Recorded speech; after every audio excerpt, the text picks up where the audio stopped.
Yes. Welcome back, people, to another stream. Hope you guys are all good. Arsenal are in crisis mode right now. Their fan base is at civil war. We're going to laugh about it. We were talking about it with Wolfie, Roms, and Dan. Dan Potts is usually on the show. I don't know if he's awake. He might be asleep in it because he was on Lee Gunner's channel at like 3 a.m. this morning. So, yeah, he might be asleep. I've sent in the link, so if he wakes up, he can join. But, yeah, fellas, how are we doing? We all good, yeah? Fantastic. Great. Fantastic, mate. Great. Do you see Arteta saying Arsenal were the best team in the competition? Mate, the You know what? mentality This I've guy- heard from those Arsenal players and management is outrageous. Outrageous. Dan, this guy makes it worse for the Yeah. Arsenal fans. Fact. Over my dead body. We would have won the league with this points tally for the last 2 seasons, yet 38 games haven't been played. Best team in the league. Even when he said congratulations PSG, it was like forced out first. Yeah. Let me get that He line played out of the for them way as well, so by no the one way. can say I didn't say it, right? We're the best team in the world. We're the best team. Shut up, man. If you're the best team in the world, you would have won it. He just makes it harder. He's basically, he does for Arsenal fans what Karl does for him on YouTube. You know what I'm saying? It's like, he just gives us more ammunition, man. I wouldn't want to hear I'll that if I was test an it. Arsenal fan, though. I'd be livid. I'd be like, if you actually believe that, that's why we're not getting anywhere. That's why we haven't won something in 5 years, because that isn't true. We can be better. We've not done enough. That's where complacency kicks in. You're spot on, Dan, because he's probably telling this to the fans, you're the best. And he's confusing them because they're like, hold on, we don't have anything to show for it. But you're calling us the best. That's what I'm saying. There's a line, isn't there, where it's like you can really pump up your players and be like, you are so good, but we're this close. We have to do better and push them on a little bit more. But what we're hearing is he's basically saying, no, we're there. We've done enough. We're just getting unlucky, or it's the ref's fault, or it's this. Well, Dan, listen, watch this. Injuries. Watch this clip. Stop talking.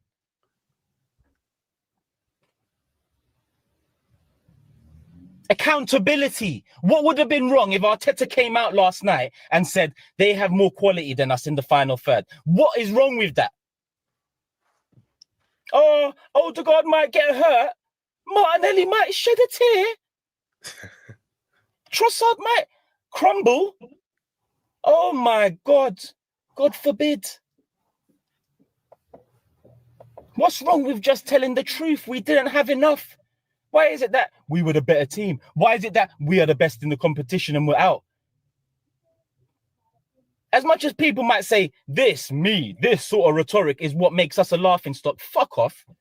Because all I see in WhatsApp groups today, this morning, is quotes from our manager. I love Turkish.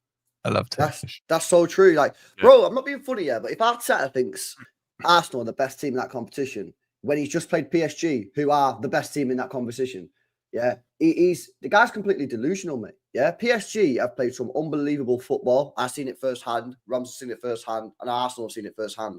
And he thinks Arsenal are the best team in that competition. The guy's off his rocker, man. They're not even top 3, LB. If we're being honest, they're not even. I agree, bro. Did he not watch the game the night before? Like, Exactly. I would be livid if that was my manager saying that. I would lose all faith in him, because as much as he might have done a good job, I've now like completely seen the trust barrier broken, because we've got different views on what perfection is, or what like the very best is. And they're just not that. I would be livid. And the fact that Declan Rice was coming out and saying it, and he's normally quite honest as well, bro, he's been brainwashed as well. What did he say? I haven't seen what he said. Pretty much the same. He's just agreeing with what his manager's saying. He says it's tough. We've done the whole season without 5 or 6 of our best players. So and then in the comments, there's stats of how many players have missed games, and there's only like 2 or 3 of their best players that have played below 30, and they're still over 20. Wait, isn't that disrespectful to his teammates that actually played yesterday? They're basically saying, yeah, I think my teammates are shit. Yeah. No, but it's always excuses. This is what we always say about Arsenal, man. They always find excuses, in it. There's always a reason. Or injuries, PGMOL. There's never, ever, ever any accountability with that football club. And you know, when someone else says it, they start cooking you and start attacking you for it. So now you know what? They got exactly what they deserve, man. if I'm being completely honest. PSG are just better than them. Do you know what I mean? Like I said it on multiple streams throughout the week. I said, people are overdoing this shit. Yeah, they've got a better manager. They've got a better goalkeeper. Yeah, they've got better players in the outfield area as well. They'll beat you. You know what I mean? And for Arsenal fans or anyone to think that PSG weren't going to score a goal yesterday with the midfield and attack that they've got.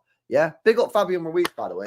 Yeah, what a fucking goal that What was. a strike. Yeah, top player. I wanted him at it? City in the summer as well, Fabian Ruiz, when he was available because he wasn't playing at the start. Yeah, he's a proper player.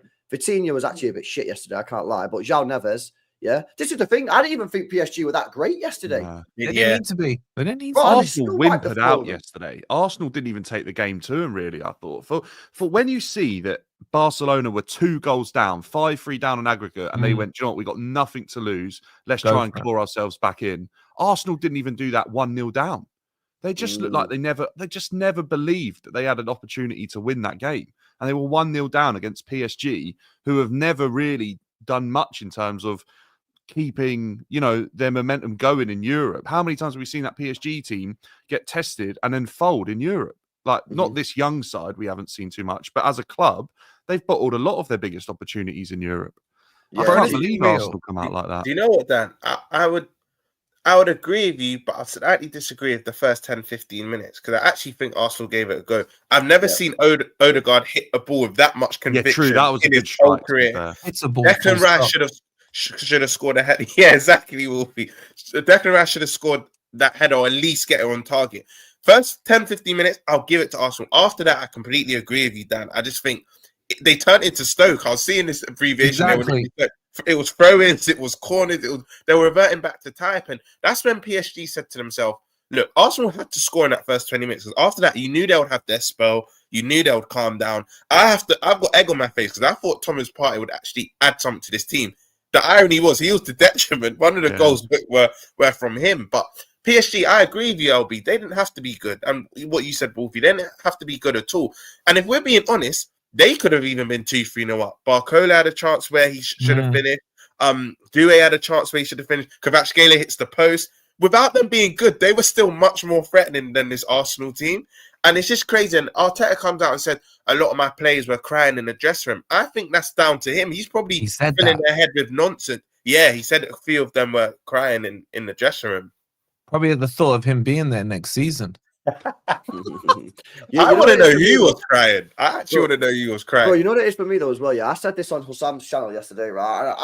I can't lie, man. I actually cooked yesterday on Hassam's channel. Everything I said, I think was spot on. Yeah, is the problem with Arsenal's team is if you can stop Saka, they are fucking bang average side. Yeah, they are bang average side. Actually, true. How did he miss that open goal, by the way? That was beautiful. It was beautiful. That is crazy. Because if he in that moment, to be fair, that's actually another moment, Ross. I agree with you, by the way. I did think they started the game well. In that moment where they scored their goal, they almost had another shift in momentum. And if Saka had scored that, they could have been, putting themselves in a really, really good position. Dan, he didn't. I know, but how? How? I know it's weak foot. That's one of the worst misses I've ever seen. Oh man, that's why. Does anyone think Arsenal were the better team last night? Does anyone think that? No. Only for 10 minutes. It was the better team in the first 15, 20 minutes, but after that, they died off, man. They died off. But if you can stop Saka, they are a bang average team because Trossard and Martinelli are not good enough to be starting week in, week out. Yeah, that's the truth. Marino's a midfielder, so like what we're doing there, yeah. Rice is, he scored a couple of free kicks, but like, is he really going to do something? Is he a game changer like that? Probably not. Odegaard, early on, really. He made that massive tackle. To be fair, like he got back. No, but I'm talking about going forward. Yeah, but that's Saliba's mistake. And do you know what, LB? The reason why you're spotting as well, it shows how much they've regressed because the first season that they challenged and we didn't expect them to, and they're top of the league for like 93%. You know how you said, because I agree with you, you stop Saka, they're bang average side.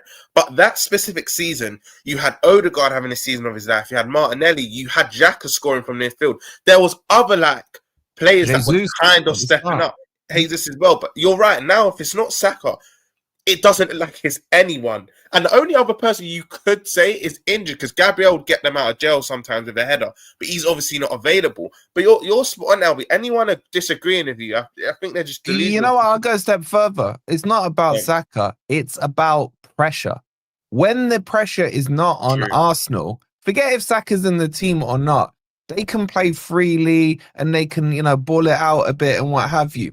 When the pressure is on, when they have to win or they're expected to win under this fraud of a manager, I've been saying it the whole time, he cannot coach the mentality through to these players. And it shows every single time. They get excited when they beat you boys 5-1 LB.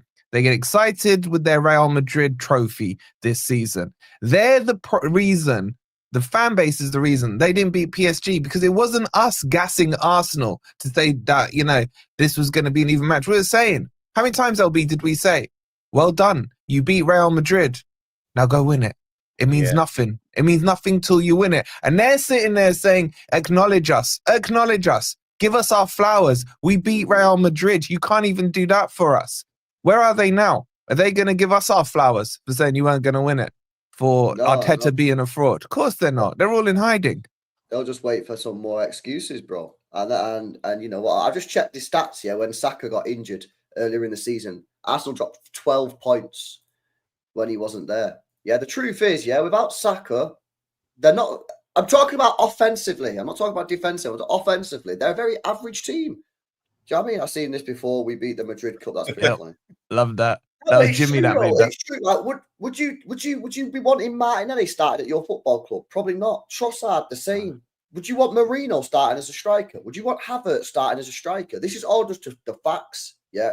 Without Saka in that team, that attack is very, very mid. And I said this yesterday on Hassam's channel. I said the problem that I've got with Arsenal going into this game is that if they could stop Saka from doing his shit, or if he doesn't have like a worldy game, then how on earth, are they scoring goals? And guess who scored the goal? Do you know what I mean? It's just like, this is just the truth, man. And that was a lucky goal. That was a lucky goal. This is me slightly playing devil's advocate here, but do you think that shows that Arteta has done a good job when you look at the state of that front line? That he's actually managed to get wasted the money on these players, bro. Whose fault was that front line, Dan? Whose fault? Know if he spent the money as well. No, he did. He signed Havertz, bro. He signed Havertz 100%. 100%.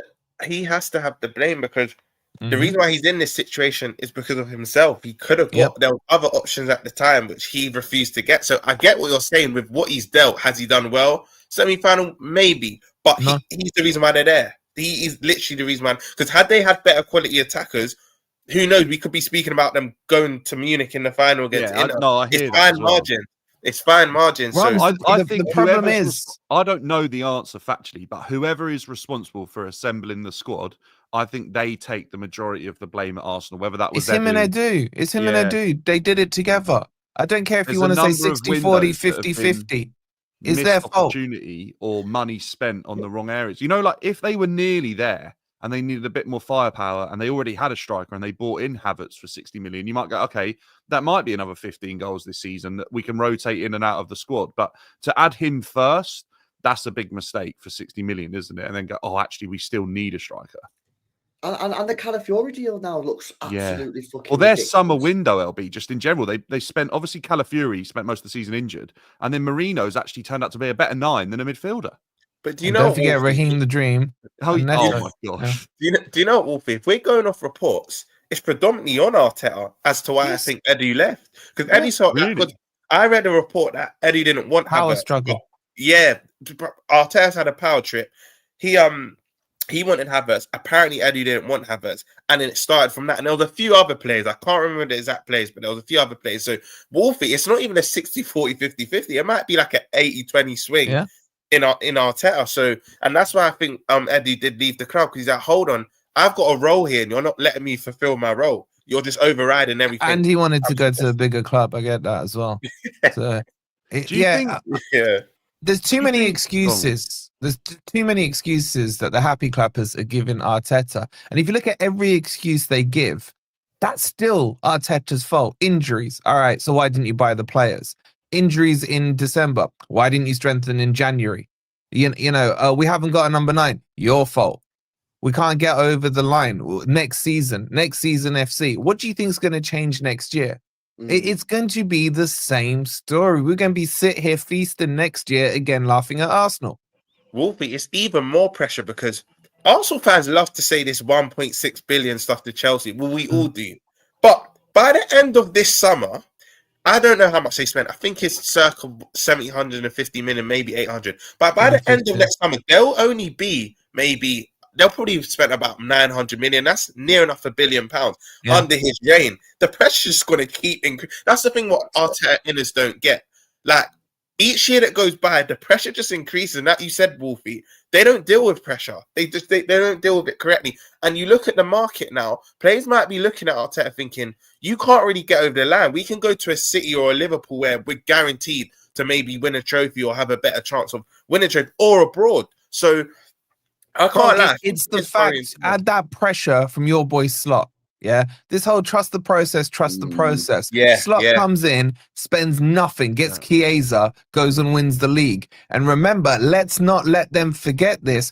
If Man City drop off, Arsenal are meant to win the league. What happened to that? That's gone very, very quiet. And what do they think is going to happen? They changed the narrative though, then Wolfie, because then they say, oh well, but actually Liverpool did have a better squad. When I'm pretty sure most Arsenal fans were telling me that they had a better squad than Liverpool now. Yeah, you know what I mean. So it's constantly. And LB, do they think you won't strengthen this summer? Do they think Liverpool won't strengthen? Do they think Chelsea won't strengthen? How are they going to win the league next year, even if they get this number 9? How many points have they dropped? Obviously, actually, their form lately has been shocking. I don't really think that's been talked about enough. But in terms of when Saka was out injured, when Odegaard was injured earlier on in the season, and then obviously Gabriel being injured, how many points have they dropped? Like, would that be enough? Say Saka had been fit, that they might have pushed Liverpool more than what they've done. Well, they dropped. I don't think Arteta's as bad as we all make out.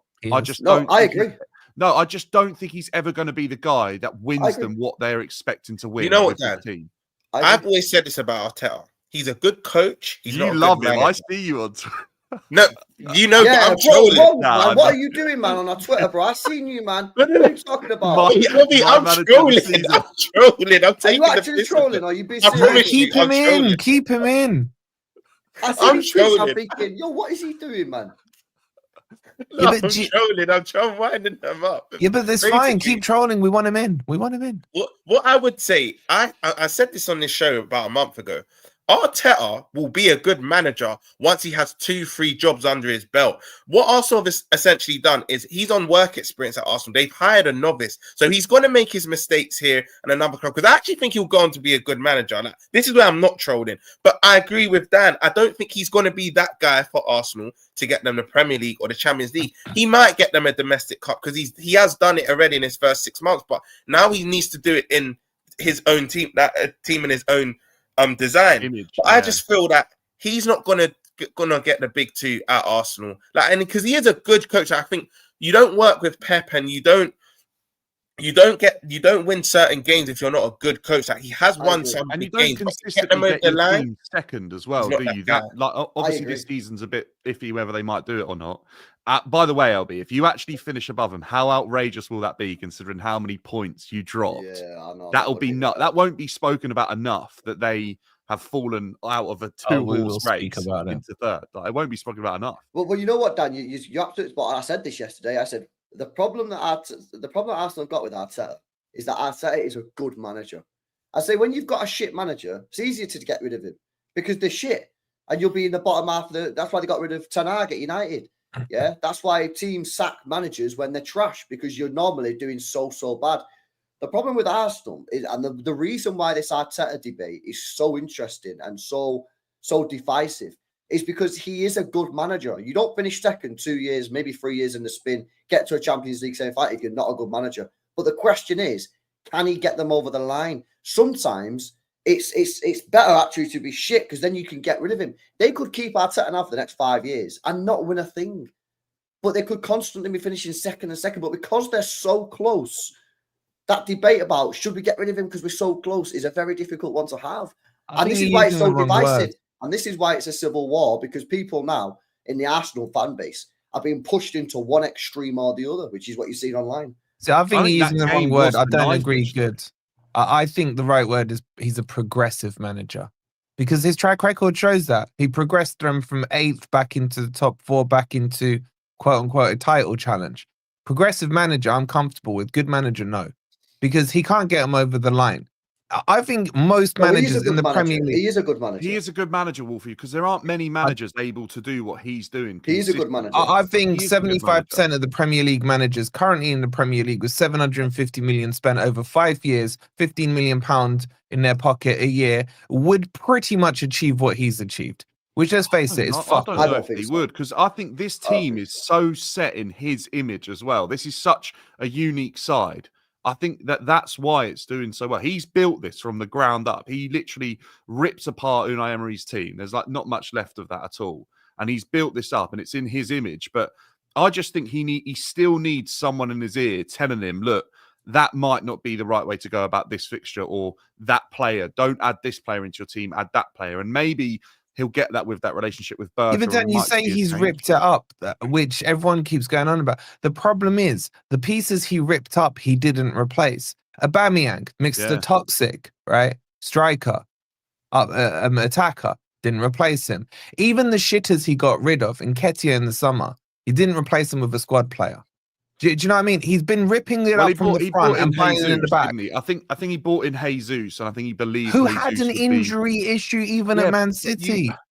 Okay, yes, I agree with that. But for some, I don't know what it is, but I just feel like in the Premier League, I don't think people look into injuries enough before they sign players, by the way. I think there are so many players that still get moves with poor injury history, and people take the gamble on it.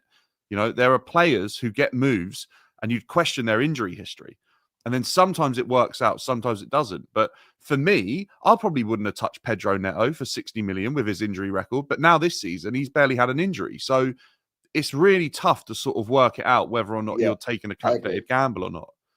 You know, another good example. He is definitely a good manager, though, Wolfie. You can't say he's not a good manager. I'm saying a progressive. I think good as a stretch. But do you know why Wolfie has a point, right? Because like you said, Wolfie, even progressive manager, since he's took over Arsenal, they've gone up in the league. Not won the league, but they've gone up places. You can even look at the Champions League from going to quarters to semis. It's progressive. If you're going by Madrid as well. So and beating Madrid, right? Yeah, like, but then I look at the high stake games and the fine margins. There's a game, right, that always kind of, for me, defines Arteta as a manager. We had lost to Crystal Palace last year, right, and they played after us against Aston Villa, I believe. Havertz had like 10 games in a row at home by scoring. He then decides, you know what, let me overcomplicate things and put him in the midfield. And it was to Arsenal's detriment. I can't remember who they played up top, but it was a striker that either hadn't played or he was out of form.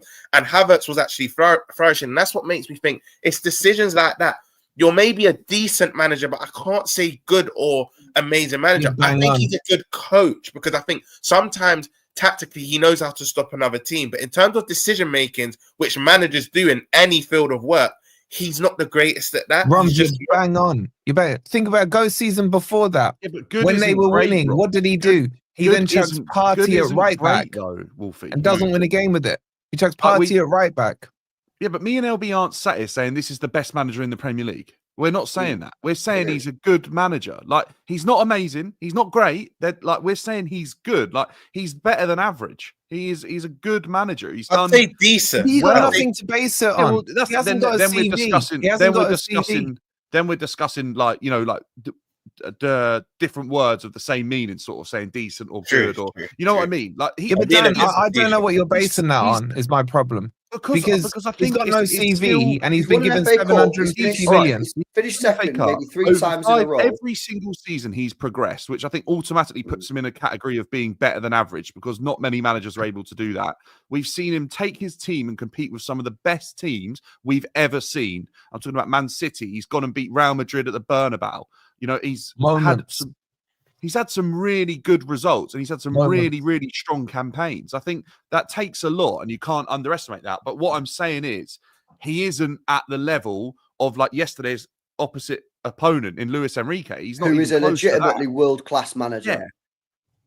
Yeah. And by the way, I don't think he's even close to like what Arsene Wenger was. I think he's just a good manager who's done a good job, but Arsenal can go. Yeah, but Dan, he could be anyone. I'm sorry, you give anyone 750 million. For me to class him as a good manager, I would have had to have seen a CV before Arsenal where maybe he took a Brighton or something and got him into Europe and then he's progressed upwards that way. This is the guy who was pulled out as Pep's assistant manager, no CV, given 750 million. How many of them have got jobs, Wolfie? How many of them have got jobs? Yeah, okay. So Maresca, you can say at least he's had a promotion with Leicester, walked the championship. There's a little bit of a CV. Even your manager, Arteta has a better CV than Maresca.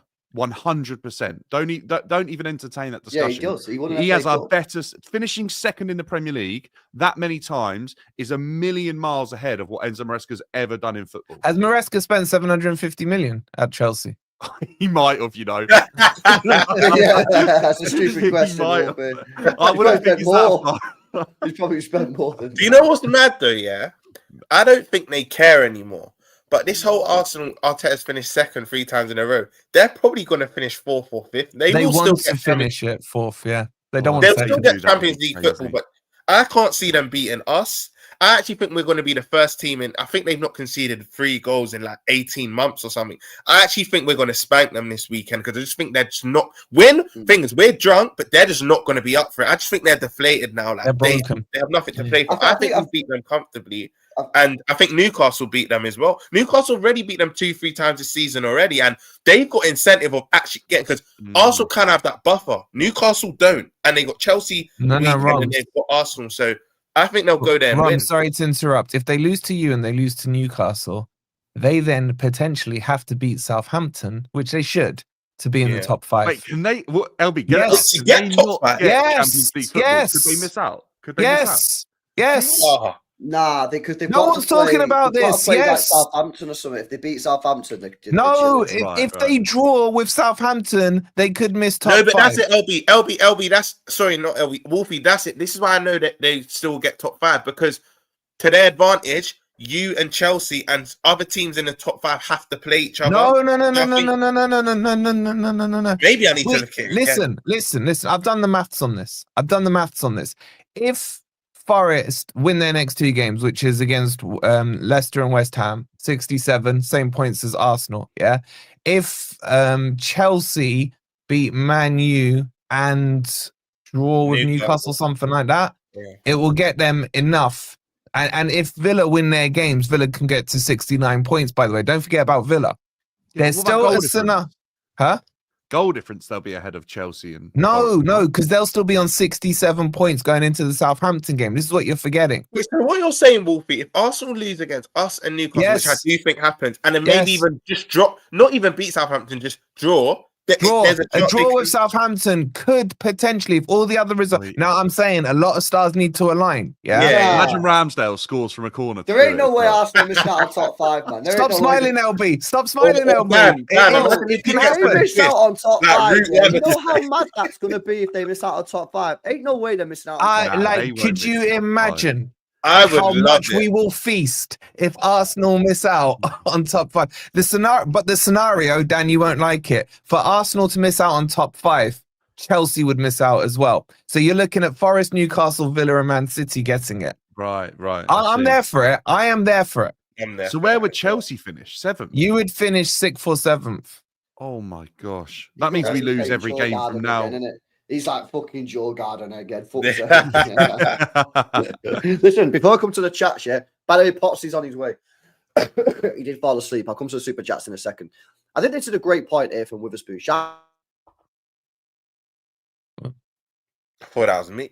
Wait, is he broke? He's contemplating that Arsenal scenario. Am I back? Yeah. I think the point is do you think Arteta has reached his ceiling? Yeah. Which is a decent ceiling. He's getting Arsenal to the Champions League semi-final. He's finishing 2nd. But that's obviously not good enough for Arsenal because Arsenal are a massive football club. They need to be winning. Or do you think he can get better? That, for me, is basically the crux of the question. Is Arteta going to get better? Or is he reached the top now, like in terms of his natural sort of abilities as a manager?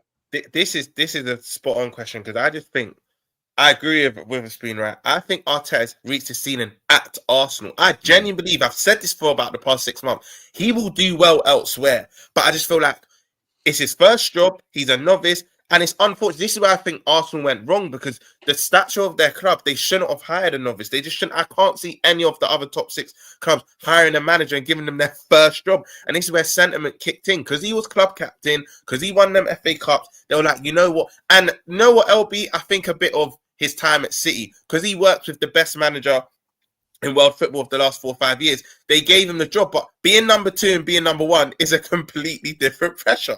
We've seen it. So I think he's reached his ceiling at Arsenal, but I think he'll go elsewhere and he'll do well. But he's reached the ceiling. It's like McLaren. Do you remember McLaren? Fergie's number 2. And then he started getting jobs and shit. Yes, and he started getting, Arteta. That's literally Arteta. Not even it's that, even Carlos Queiroz and like Mike Feed and whatnot, when they then was number 1, it wasn't the same. Do you know what I mean? It's less pressure. So yeah, man, I think he'll do well elsewhere. But Arsenal is done. It's the rodeo is done now. Pots, have you slept? Crazy. All right, big up Potsy, man. What you saying? Big up for jumping. Oh man, yeah. Sorry, boys. Fucking hell. I didn't get to bed until like 4 a.m. and then I woke up at 7. I couldn't sleep, and then I must have dropped off, man. So apologies. I woke up. It was 24 minutes past 12.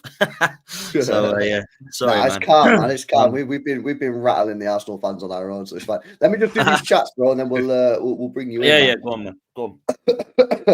For the panel, would you be rather be first in line versus the Gorilla, or last in line versus Body Blue? Last in line. At least I'm gonna get some. Gotta say the Gorilla, man, all day. Gorilla all day. Last in line. Oh, she's doing like 1,000 men at once nowadays. You're still gonna get some, man. You're still gonna get some. You get me, so. After 1,000 guys. I don't want to lose my life, so I'm with Wolfie. Yeah, man. I'll stand there. I'll even let you go ahead of me, Rob. It's fine. Gorilla all I'm day, not sure boys. about that one, to be honest. Bro. Yeah. What a random question. Oh, chill, bro. How do they come up with these things? Seriously, man. Because they're debating it in their head, and then they're like, "I need to know if my answer." Hey, no wonder he's called Randy, man. Kind of thoughts that are going through. Oh, this guy I'd rather talk about that, to be fair, for an hour than talk about Arsenal. By the way, who is winning that? What's his answer? Gorilla or 100 men? Put Arteta first in line for the Gorilla. Now this guy is in Dubai, in it, because of the currency, right? He's probably on the beach or next to the pool or something right now, chilling. Yeah, I mean, just winding us up with these. Nah, man, he's gonna be one of them ones that comes across the border from Saudi to find Bunny Blue. That's what I'm saying, man. He'll know what I'm talking about. He'll know what I'm talking about. Let me go through these chats, man. Yo, shout out Matty as well, bro. Big up, man. Big up, man. I seen you was on the emergency meeting, man. So some good points raised there, bro. He said, I've been warning people for years. They don't want to listen. Arteta is now Arteta is now bigger than the club. You can't even question him. The reason he keeps falling down is to his lack of experience, says That Matty. brings you on to a point. They hired a novice. You can't do that at a big club. You just can't. Sentiment. But is he getting his experience now? So, like, do you think, not that I'm advocating for him to stay or not, but do you think that if he is in the job this time next season and they're in a similar situation, he'll do better? Because if you look at how he's done in the Prem, he hasn't arguably done better than what he did. So this is the problem that you've got with it. Is that like? So is he learning? No, well, no. He shot his load too early. He's done a Moyes. When Moyes went to Man U, he's ended up at West Ham and Everton again. I'll give you this scenario. This is why I think he won't do better, because even if he brings in better players and Arsenal elevate, so are City and Liverpool. Like, they're now playing catch up, because we're now gonna. So even if they improve, let's be honest, Arsenal fans are going to measure their improvement by trophies next season, and I just think us and City will do a bit more than them. So, to answer your question, yes, they'll probably improve as a team by this time. We'd like to think that, because they're not going to not buy a striker again for a 6th summer in a row or whatever it is. They're just not. They will bolster their attack, but we're definitely going to spend money. City will. It's not even just us and City, actually.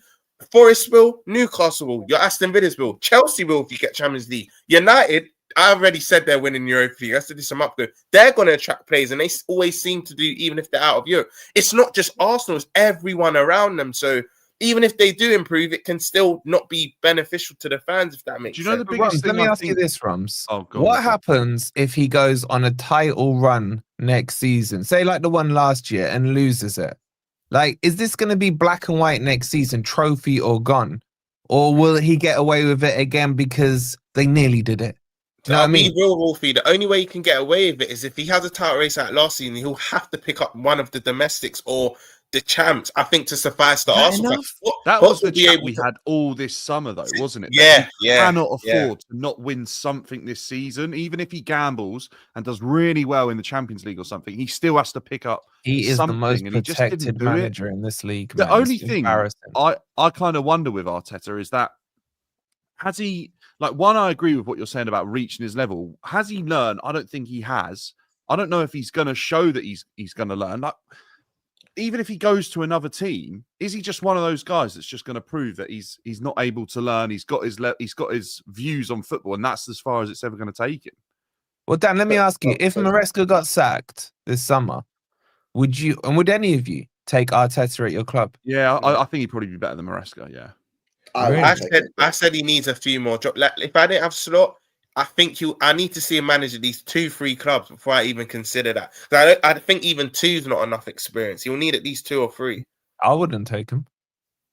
Fair. I wouldn't. I don't want him. I think you already had him, LB. Yeah, he had him. Man. He was putting his homes out. Before this season, he was the manager in charge of only lost in the Champions League in the last 5 years at home. Yeah, he had against, I think it was Lyon. We got beat off Lyon or someone at home, and he was the manager because Pep was also.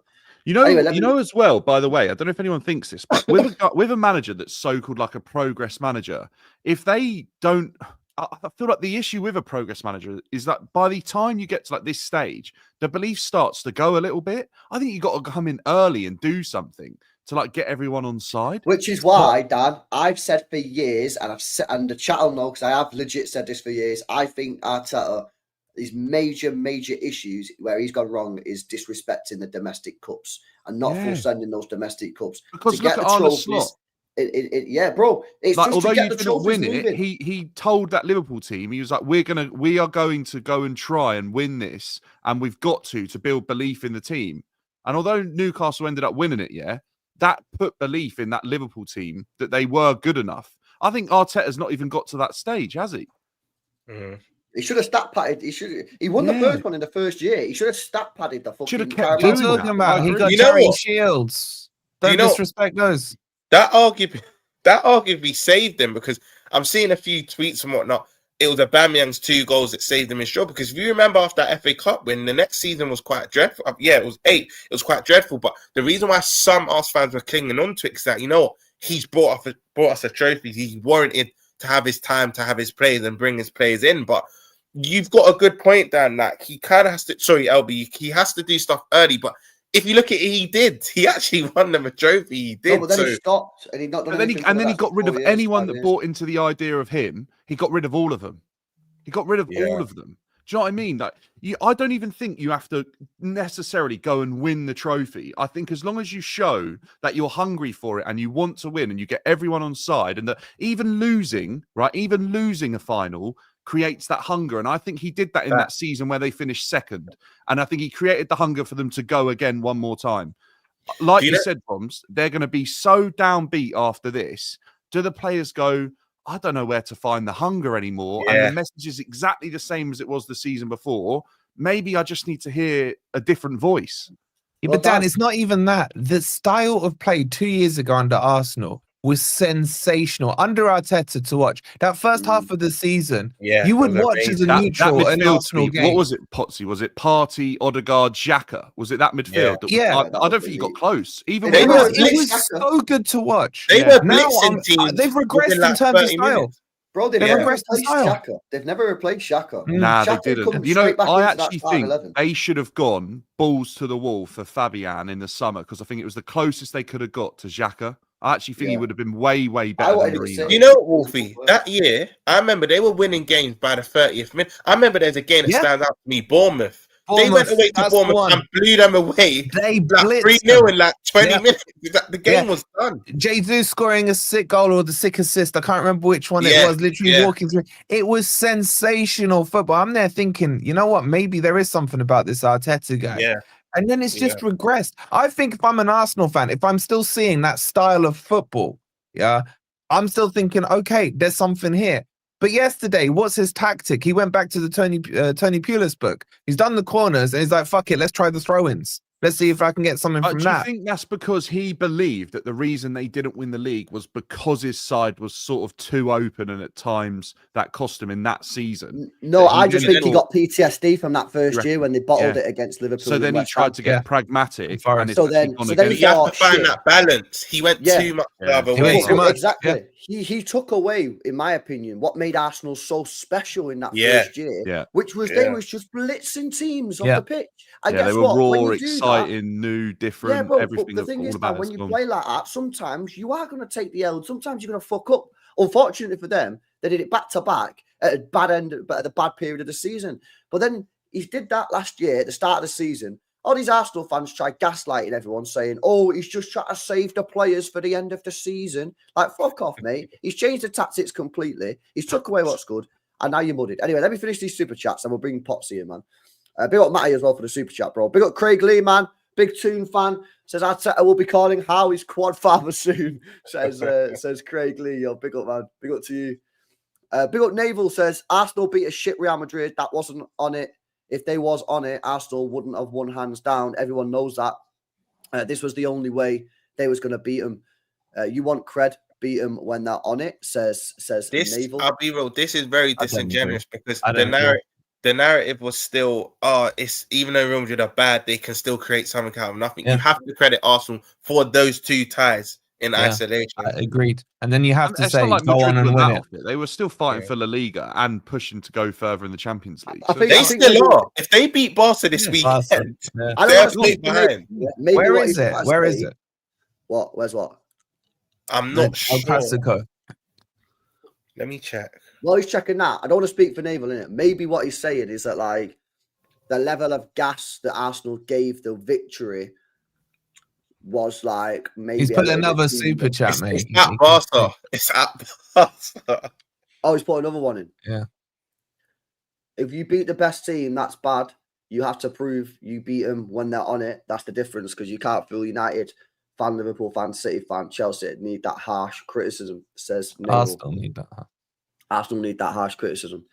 Yeah, I think I don't know exactly. Like, listen, there's no doubt in my mind that Real Madrid was shit. Yeah, but at the same time, because this is, I don't know who was on a stream with it. It might have been Hussam, yeah, with Hussam with Wolfie. Yeah, it could have been Popsy. I'm not sure. Yeah, I remember having this conversation on a stream, and Arsenal fans was trying to roast me for it because what I was saying is I can say two things right at the same time. On one hand, I can say that Real Madrid were shit, and this is not a good Real Madrid team, right? Hence why the manager's been fired. Yeah, but at the same time, I did actually give a lot of credit to Arsenal against Real Madrid because I thought they played really, really well. I think Arteta actually did get his tactics spot on. But then, soon as I said, however, PSG is going to be a difficult game, it's going to be more tricky. That's when Arsenal fans started to not like it because they did. This is what I said yesterday on the stream when I was roasting Arsenal fans, isn't it? Because like they always want the credit without. I think this is what obviously Naval's saying to exactly. They always want the credit without having any criticism. You can't have a balanced conversation. Do you get me?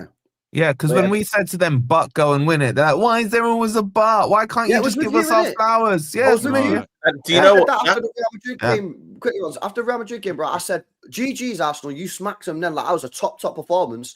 Now you need to go and win it, and they didn't like it, man. Yeah. Nope. Do you know they what? wanted the Real Madrid trophy. That was it. You're spot on because I actually remember saying, "Well, now you need to go on to win it." Like what you lot were saying is that. But why are we moving on to that? We just beat Real Madrid. It's like, hold on, there's another there's another round that you can't just stop here. You can celebrate it. Go on. Rams, don't forget they were deciding if they wanted Inter or Barca in the final. Remember, so they were doing it. They were doing it, man. And don't forget the round before they were deciding if they wanted Atleti or Real Madrid.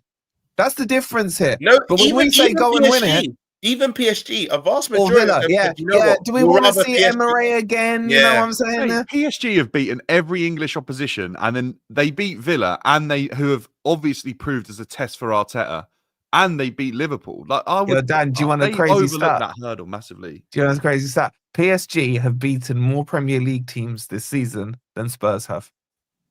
Fuck off. Nah, that's not right, Wolfie. I swear to God. That can't be. I swear to God.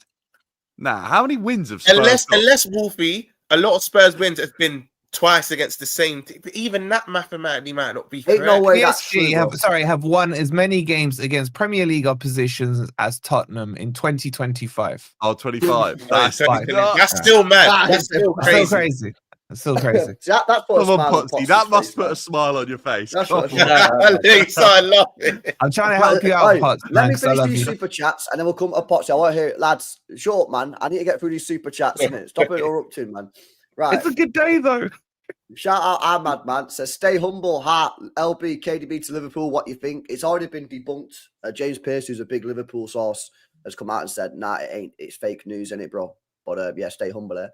Big up Ahmad. Big up Scott, who says, Arteta has to go. Best club got knocked out. Who? Barca. For you, talk of injuries, but you lot aren't going to crack 80. I might finish 3rd or 5th. Hashtag you'll never walk alone. It says Scott Holder with the 5. Big up to you, bro. Appreciate it. Big up Matty again. Big up, bro. It says Enrique went to the tape for the very first match in the Champions League against us on day 2 and used it, completely nullified everything that we attempted to do. That's because Enrique's a world-class, genuine world-class manager. He's proved it at Barca and now he's proven it at PSG.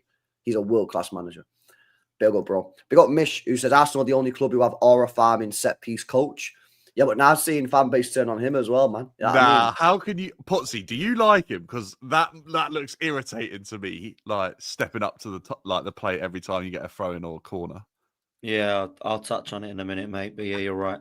Big up Nathan says you're all overthinking it. We just don't have a Champions League or Premier League squad, winning squad. Only Arteta criticism that is fair is the squad building, which shouldn't be his job. And shout out, Shouldn't he manage the players? I'm not sure.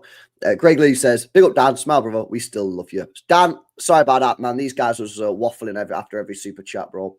What are you saying, bro? We're telling me, man. Where are you at? Are you still hating? No, it's calm, man. No worries. Yeah, apologies for being late, man. Calm, bro.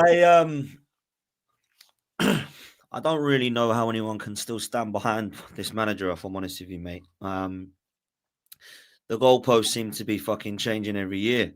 Because the people that want to give him another season with Andrea Berta were the ones last season saying he's only got one more year. They were the same ones saying if Arnie Slot dares finish above him, then sack him. They were the same ones that saying if he doesn't win any silverware, he's got to go this season. This is it. Deliver. Time to deliver. Do or die. And then they were the same that were saying Champions League or bust. But because we didn't go out embarrassingly, they're now saying that he deserves another shot at it. He got us to the semi-final without a striker and with Gabriel out and with a half-fit Saka. And it would have been incredible to win it with that. But the reason that half of those things are happening is because of the manager. The manager's had 5 years and he's still not replaced Aubameyang. The manager's not replaced Xhaka in 3 years. The manager still can't decide how many left-backs he wants before he decides on the one that's going to be an upgrade on Kieran Tierney. He's had 15 goalkeepers. We still don't have centre-back cover for Saliba or Gabriel. We still don't have winger cover for Saka. We still don't have a left winger that he's happy with, even though he's tried 15 wingers or whatever it is now. He doesn't seem to want to change anything in in-game management still. We get to a stage where the subs are so predictable and like for like. We've got to go for the game last night, and he doesn't bring on Ethan Nwaneri at all. I'm hearing now through a quite reliable source of mine that he missed training before Real Madrid, which is why he's played a combined 6 minutes in the last 2 weeks. I'm also not really a fan of how he doesn't seem to want to be using his squad, which are his players. Whether you're a fan of Zinchenko, he bought him. Whether you're a fan of Raheem Sterling, he bought him. Whether you're a fan of the last season's squad that he didn't have a trust in, he bought him. So now we've gone from not trusting Fabio Vieira and Reece Nelson to not trusting Alexander Zinchenko and Raheem Sterling. Well, he bought all 4 of those players. So if he doesn't want to be looking at those individuals, then I'm sorry, but you're the one who's either kept them, given them a long-term contract, put them on silly money, or has bought them yourself. Then I look at the scenario of what he couldn't do. Well, he didn't have much to do last night. There weren't really anything he could have done. Well, he brought on Ben White and Calafiori when we needed to score 2 goals. Now, I'm not a coach or a manager, lads, but that's not something that you do when you're trying to go to win and score 2 goals. Now, people say to me, well, he didn't really have any other options. Okay, we'll change the formation then. because you've got Partey, you've got Rice, you've got Skelly, you've got Gabriel, you've got Kivior, you've got White or Timber. Surely you don't need all those defensive players on the pitch when you're trying to score 2 goals. So try and go 3 at the back. Try and put someone up top with Marino. Because Marino, to my opinion, last night was very good at link-up play and holding the ball up and flicking it on, but he was 0 threat in the box. So why don't you use Marino as that guy who's literally as that, I don't know, the old school Crouchy and Defoe, and bring on someone alongside him and let him flick it onto him and try and allow Saka to come more centrally, or even Martinelli to go alongside him. Bring on Trossard in that 9 and put Marino up top with him. But we didn't see any of that. Now, Trossard come on. I actually thought he played pretty well, to be fair to him. But he's a like-for-like sub again with Martinelli. I've seen enough, boys. And I said if he doesn't win this competition, he has to go. Not just lose to PSG and you're out. I wanted him gone even if he wins against PSG and he loses the final, because I've got to see silverware. And in the last 5 years, I've seen nothing. Now, what's quite ironic is for those that are saying it's not about winning, do they realise the only reason he's still in the job is because he won? That is the only reason he's still in the job, because he had silverware right at the very start of his whole reign at the club. And since then, we've won 2 FA Cup games, one against Oxford and one against Palace. And the last time we won was in COVID. So he's won 2 FA Cup games in 5 years. He's dumped us out of every League Cup going in the last 5 years on top of that. He's dumped us out of every Premier League title, 2 title races, not 3. This one was not a title race, people. We have not been in a title race the whole of this year. So if I said to you boys, before a ball is kicked, how do you think Arteta is going to get on? Well, I think he's got to do well. Otherwise, I think the pressure's on. Well, let me roll out his season to you. He's not going to win the Champions League. He's not going to win the League Cup. He's not going to win the FA Cup. And he's going to finish 20 points behind the Premier League champions. Oh, yeah, but City are pretty good. No, it ain't City who win it. It's Liverpool. You would have all said he's got to go. Not one of you on this panel would have gone, that's not a bad season, though, Potts. Give him another go. You would have gone, yeah, he's done then, isn't he? He's done out here. But now all of a sudden, we get to this end of the season and it's what a shame. PSG are really good. Even though half our fan base, we're going, yes, PSG, we've already beaten them in October. This will be easy. We're in the final. I'd rather have them than Aston Villa. I don't want to play Unai Emery. Well, you don't want to play the 7th place Premier League side. You want to play PSG, who he knocked out all the English sides, which is an incredible stat, by the way, Wolfie's just said about Tottenham. So that's where I'm at on there. And with the fan base, by the way, I think they are the absolute biggest, most deluded people I've ever known in my life. I mean, half of them think this is my fault. You know, the whole of last night I was getting told on socials, this is your fault. This is your fault. Hang on a minute. This is my fault. What's happening here? You and Turkish and troops, all you lot, I bet you're happy now. You're going to go and get loads of money off of this and profit off a loss. You and Lee Gunner, rah, rah, rah. Wow, really? So when we win, you come for us. You know what makes me laugh? They think you're on the pitch. They think you're on the pitch. That's what makes me laugh. They think you're running around. Nothing. It's unbelievable. And do you know what makes me laugh as well, Roms, right? Against Real Madrid, this manager was a genius. The players, they didn't get a mention. Yeah. The manager was an absolute genius. He's outmastered Carlo Ancelotti and people want him. They're all mudded. Oh, manager, my manager. Where are they now? Night across two legs. Well, it's not the manager's fault. It's the players. Not the managers. It's not the manager. It's the players. The players aren't good enough. Hang on a minute. The players weren't good enough. Didn't get mentioned against Real Madrid. It was Arteta who was brilliant. When we win, the manager's genius. When we lose, the players just aren't good enough. He just needs another shot. We touched on it earlier, right? But I want to know what your thoughts are on his comments, because for me, it was the comments that he made post-game that I just think have been, they're the most damaging things I think that he said as Arsenal's manager. Well, let me bring up 3 comments he's made, right? One of them was about 3 months ago when we got all the injuries and we hadn't bought anyone. And he said, anybody else would have this team 15th, not 2nd. We're doing unbelievable, right? This is how arrogant this manager is, by the way. Wait, he actually said that? Yeah. He said anybody else would be out of everything. Wow. They wouldn't be in the Champions League and they'd be 15th. Working miracles. Right? He's working miracles with what he's got. Clown, right? Then it comes out yesterday or the day before. Oh, it's about timing when you win trophies. Liverpool are lucky because the last 2 years we finished on more points. Well, one, the season ain't over yet, mate, because it's game 35 and Liverpool can actually get to 90 and we finished on 89. So that's a stupid thing to say. And secondly, stop trying to be disingenuous to a team that have clearly walked the league this season. And then he comes out after the game yesterday and you look at the 2 managers, one of which is in a different planet of level of quality to him in Luis Enrique. And you look how humble he was after the game. Considering what he's gone through, by the way, with his daughter and his little one and all that, I think that is absolutely incredible. And I hope he goes and wins it now, if I'm honest. Facts. And then you look at our manager, and he comes out and says, we're the best team in the competition. From what I've seen, we're the best team in the competition. Well, no, we're not, you fuckwit. We're out. What are you talking about? We ain't in the final. We ain't going to win it. How can we be the best team in the competition when we ain't in it? This guy is absolutely off his head. He has got no self-awareness of what he can't come out once and say, do you know what? We've given it a right go. Yeah, we've had some injuries, but I don't think we were catching Liverpool this season. They were unbelievable. Right? I'd have respect if he said that. He's not come out and said, well, look, injuries are part of the game. I'm not saying we would have finished lower or higher than what we're doing. I think we're doing what we can at the moment. We've got some injuries and we're going to have to deal with it. I'd have had respect for him. And I would have had total respect for him to come out last night and say, do you know what? We were beaten by the better team over 2 legs. We've got to go to the summer and look at how we can improve ourselves for next season. None of that's come out of his mouth. Yeah. All 3 scenarios are boo-hoo, poor us. So he's acting like the fan base. We're the victim FC. Everyone feels sorry for us. We have to deal with different scenarios and circumstances to everybody else. We're different to the other 19 teams because we don't get liked by referees. Yeah. Refereeing decisions. Oh, that was what cost us against PSG. We lost the game in the first leg, not last night. Last night we didn't lose the game. We lost the game last week in your home game. You've got to win your home games. Yeah. Agreed. And when you don't win your home games, you've got to go there and put in a performance and take your chances. I put last night at 15, 20. I thought, oh, this is pretty good. We've come out here looking pretty good. And it just dissipated. Martinelli, Cook, Hakimi took twice. I thought, he's one of the best players on the pitch. Disappeared for the whole rest of the night. Lewis Skelly, I thought the occasion got to him, if I'm honest. I thought he did a couple of real good bits of balling skill in the first 10. He was flicking it over people's heads and stuff. I was like, oh, this man's nuts. And then it just went to pot for him. Saliba, I think, has got one eye on Madrid. I don't know what's happened to him in the last 6 weeks, but he don't look like the same player. We've got Thomas Partey, who, as much as everyone said was going to be key, I thought he was one of the worst players on the pitch, giving the ball away, couldn't control it. Declan Rice, I didn't see enough from him. Gave away a stupid foul for the first goal. Partey gave away for the second. Obviously, up top, we were pretty much, if I'm honest, nullified.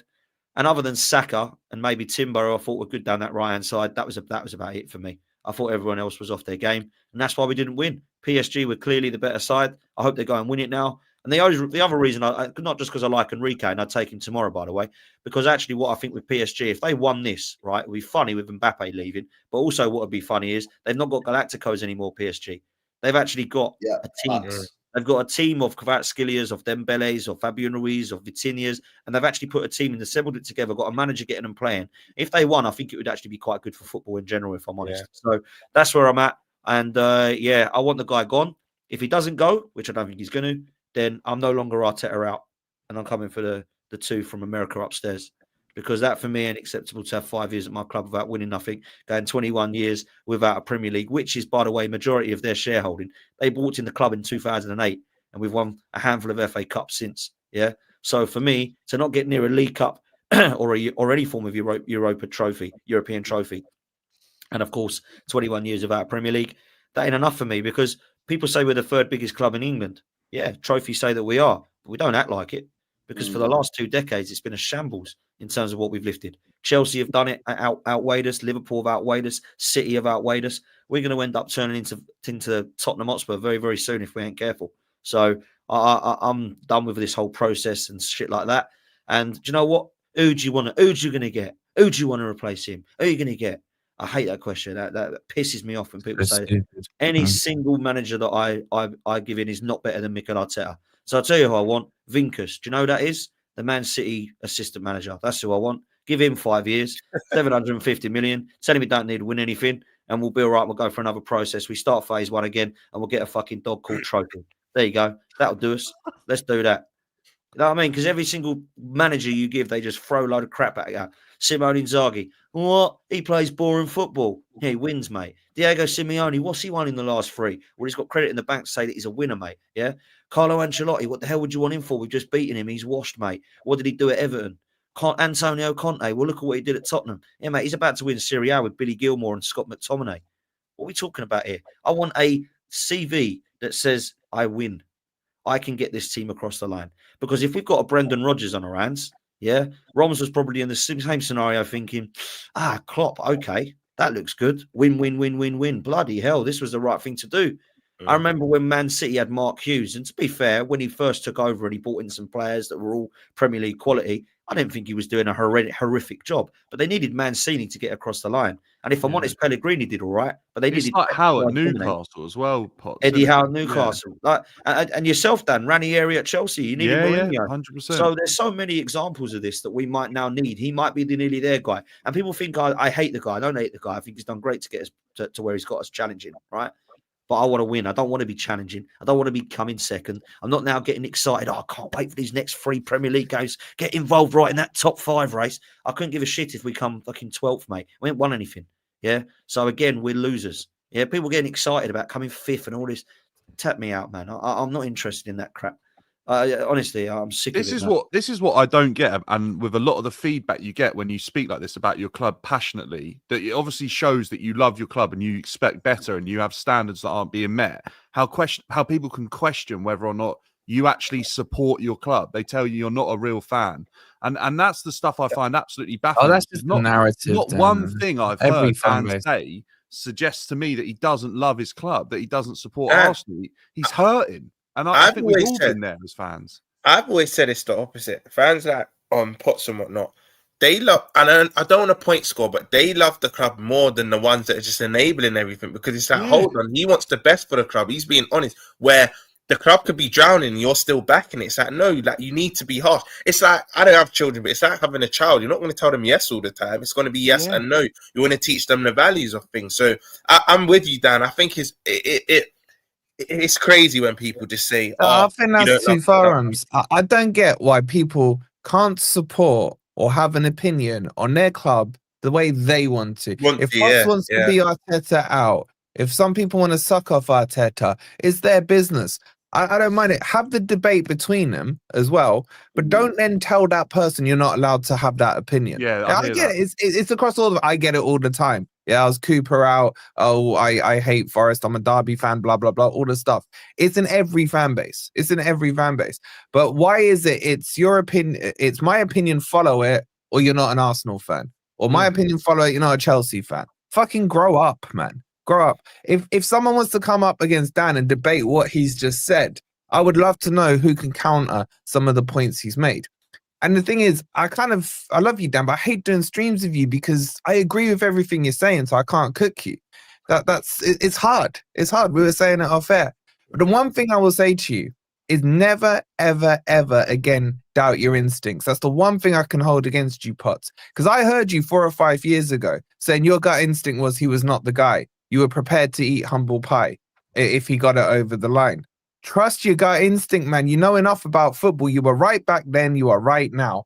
Like, trust your instincts. But my only advice to you. It can be true, Wolfie, that in that time, though, Potts has seen some evidence to suggest that Arteta was moving in the right direction. He'd got an FA Cup. He had a couple of seasons where you thought he's so close. I think Arsenal fans saw it, Dan. 4 years ago, I watched him. He was saying, this guy doesn't get us over the line.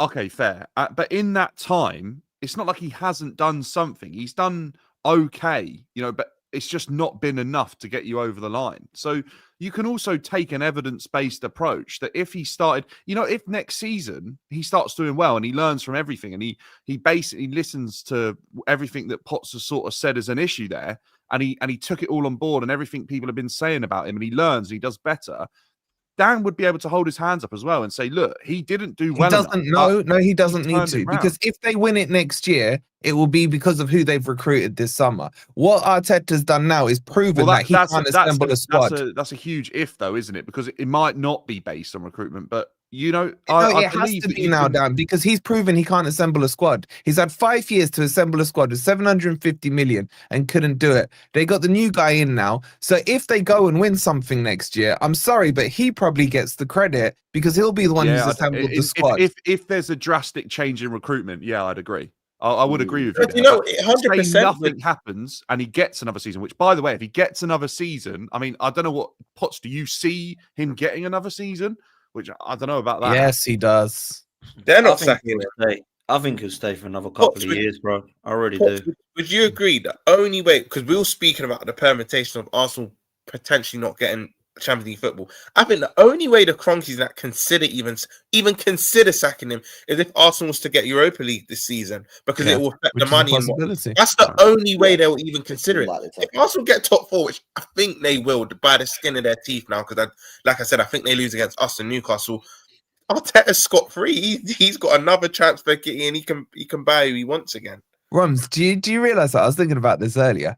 Had you guys gone through against PSG and got to the semis, you would have just played Arsenal twice and would have had them in the next game as well in the league. That would have been like an epic encounter going on. This is why I think it's so cheeky of what Arteta said, right? Just because Arsenal got further than us in the Champions League, we're still the better side. And when he's saying we're the best team in the competition, like, hold on, you're not better than Inter, Barca, PSG, Liverpool. You're probably scraped the 5th. You're not even top 3. That's why I think it was so arrogant of what he said. And it annoys me, Wolfie, because obviously we're champions in that, but I reckon we would have beat this Arsenal team, and you know what we're like in finals. If you're not Madrid, that we normally do quite well. Yeah, but don't forget as well, Roms. After he's just said the stupidity he has, what's the next step for Arsenal? To give you guys a fucking guard of honor this weekend, man. You just go from rubbing salt into the wound into more salt into the wound, man. It's just all on Arteta. He needs to go, but I want him to stay. Now listen, let me come to some of these chats, and then some of the chat have sent some questions in for Potsy, man, about like the future and that. Big up to Lee. Saw this one, I just made me laugh at it. More chance of pissing in the King's pocket than Arsenal winning a major honour. Well, big up, bro. Big up Lee, man. Shout out Naval again. Says, I'll say this. I'll be a little bit nicer. When the good gets tough and crunch time hits, you have to win against the likes of Barca, PSG. But bro, facts, man. I mean, you get to the semi-finals and finals, bro. You're not going to get a gimme, are you? You know what I mean? So you've got to perform. And for first 20 minutes, I've got to say, I thought Arsenal were on top. The problem is, other than Saka, I don't trust anybody in the Arsenal team to put the ball in the back of the net, which is exactly what I said on Hussam's channel yesterday. The big fraud. Yeah, you know I mean, when he was telling me that Arsenal were going to win 2-0, I said they're not going to win 2-0. He said Arsenal 2-0. He said Arsenal were going to win 2-0. I said, you're fucking off your head, mate. He's in the chat. He's a fucking fraud, man. I'm sorry. That guy is shameless. I said to him, if you don't think PSG are scoring at home, you just haven't watched. Did you not see what they did to Liverpool in that first leg? I know they didn't score in that game, but they were fucking on smoke. That was once in a blue moon. Do you know what I'm saying? Don't forget, this is the guy who was slot out, yeah? Yeah, this is flat out, man. Yeah, flat out, isn't it? Nah, big up Naval, bro. Big up, you're absolutely spot on. And big up to RSV as well. He says Arteta is turning into Eric Ten Hag with his arrogance. Yeah, man. Ten Hag actually was arrogant with after he won some trophies. Yeah, he did win a couple of trophies, did he? Yeah, nah, fair. You know what? Right, let me go on. My brother, he's Arsenal. I think he spoke to you yesterday, Pots. But my brother said something to me. Yeah, he did. I was with your brother last night. Yeah. Yeah, he was saying if Arteta was a chocolate bar, he would eat himself. That's how arrogant he is. Yeah, he is chocolate, you know. He is chocolate. Yeah, he would eat himself. He's so arrogant. That's what my brother said to me. You can imagine in the morning when he's doing his hair, in the mirror. He's on a nibble. He's a chocolate bar eat himself. Have you never heard that phrase? Like, it's quite I've never heard that. They would be like, "Oh, he's chocolate." Yeah, it's quite common. Like, yeah, I never heard it till my brother said it. I've never heard that. Have you ever heard that in your life? Nah, nobody's ever heard that. That's a proper like. The question is, what part would he start with? Nah, that's crazy. Ain't nobody's ever heard of that before, man. Yeah, they have. I promise you, that's a proper dressing room. Have you ever heard of that in your life? No, I hadn't heard of it till last night. I heard chocolate teapot. That's about it. No, that's mad. Right, let me do this super chat, and then we'll get these questions for Potsy. Yo, shout out Naval again, man. I appreciate the donations and the support of the channel, man. He says, in order for Arsenal to win Champions League, you need to listen to your rivals that have done it. What's the Arsenal way? No one knows, so it needs to be scrapped. It doesn't work. Saka, Saliba will leave you not now or tomorrow, but they will at some point. I said this as well, bro. You're just repeating everything I'm saying, bro, because I said the same thing yesterday on the channel. I said, if Saliba is as good as Arsenal fans are telling us, which is apparently he's one of the best defenders in the world, if he ain't winning anything, he'll leave. You can't have it both ways. You can't tell me he's better than everyone else in the world, but then he's going to be happy at Arsenal not winning anything. Saka, who knows, man? Obviously, he's an Arsenal lad. Maybe the loyalty might keep him there. But certainly he'll be getting people in his ear saying, Barcelona. Trent didn't stay, did he? Trent didn't stay at Liverpool. So these are real issues. Would you be worried that one player starts the wave? So if Saliba goes, do the others go, oh, he's gone? When you say others, who are the others, man? Well, you know, like if Saliba goes, then does Gabriel get on the phone? Because he's had temptations from Saudi. Gabriel could go Saudi. He could go Bayern Munich. At the start of the season, does Havertz get on the phone to Bayern Munich? Does Saka get on the phone and say, look, maybe there's a move for me out there? All the best English players are playing abroad now. Should I be doing the same? Like, I worry that one starts a wave. This is why, for me, Dan, I think this summer is like the most important transfer window Arsenal have had in recent memory. Early doors, they have to put down 100 million on a striker and go, we're serious. It's so funny, isn't it? Because I said this on the stream like a couple of weeks ago. I might have been on Potsy's channel on Race for Europe on a Monday night.